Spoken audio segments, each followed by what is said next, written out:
नमस्कार। आज हम बात करते हैं एक ऐसे ऐतिहासिक व्यक्ति की।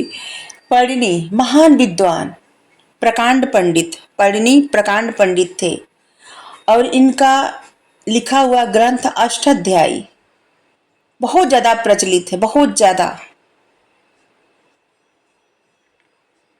इनका जन्म उत्तर भारत के पश्चिमी सीमावर्ती प्रांत के सालातूर नामक स्थान पर हुआ था। उनकी जन्म तिथि के संबंध में ज्यादा कोई ज्ञान नहीं किसी को, लेकिन अनुमान ऐसा लगाया जाता है कि उनका जन्म लगभग 500 ईस्वी पूर्व में हुआ था।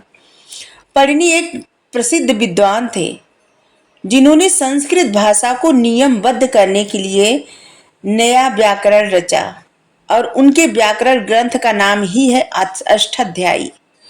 इस पुस्तक में कुल 4000 सूत्र हैं जिन्हें 8 अध्यायों में विभक्त किया गया है। इस पुस्तक का मुख्य उद्देश्य लोगों को प्रचलित भाषा के शुद्ध रूप से परिचित कराना है और इसमें संस्कृत भाषा को बड़े ही सरल ढंग से समझाया गया है। अष्टाध्यायी को केवल साहित्यिक ही नहीं, ऐतिहासिक महत्व भी प्राप्त है। यह ग्रंथ उस समय के साहित्यिक, राजनीतिक, सामाजिक और आर्थिक अवस्था पर प्रकाश डालता है। अष्टाध्यायी में ऋग्वेद, सामवेद और यजुर्वेद का भी वर्णन मिलता है और इस ग्रंथ में कुछ ब्राह्मण तथा सूत्र ग्रंथों का भी वर्णन मिलता है।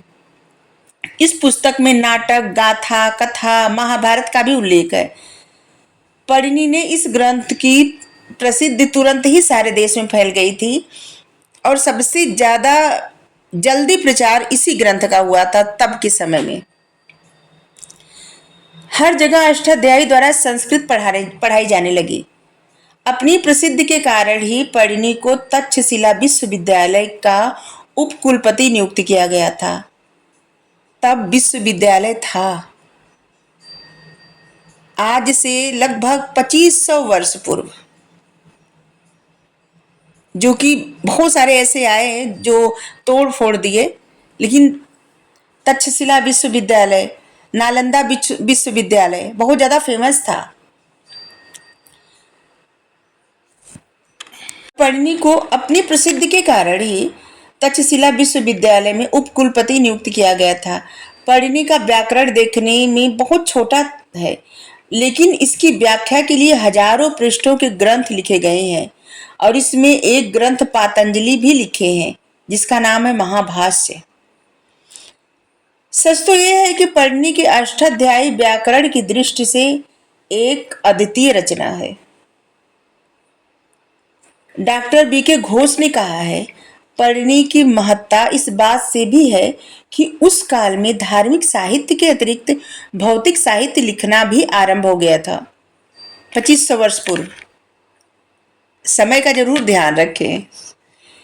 इससे पहले लोगों का ध्यान धार्मिक ग्रंथों की ओर ही लगा रहता था।